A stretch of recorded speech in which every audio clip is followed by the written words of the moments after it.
It was a dark and stormy night, and the small town of Maplewood was eerily quiet.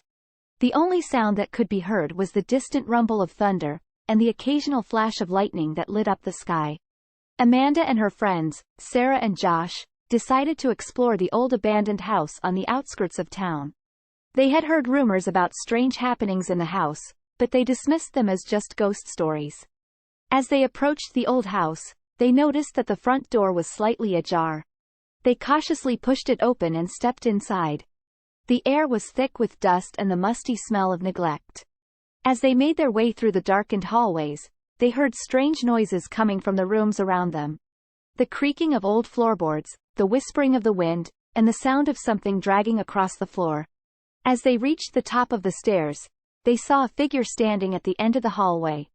It was a woman, dressed in a flowing white dress, with long dark hair that seemed to float in the air. Her eyes were dark and sunken, and her face was twisted into a grotesque grin. The woman started to move towards them, her arms outstretched as if to grab them. Amanda, Sarah, and Josh tried to run, but they found themselves unable to move.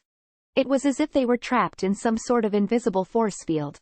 The woman approached them slowly, her breath cold and icy against their skin.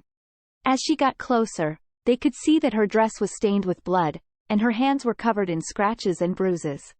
Suddenly, the woman let out a blood-curdling scream, and Amanda, Sarah, and Josh felt a sharp pain in their chests. They fell to the ground, writhing in agony as the woman continued to scream. When the screaming stopped, the three friends lay motionless on the ground, their bodies drained of life. The woman stood over them, her twisted grin now turned into a look of satisfaction.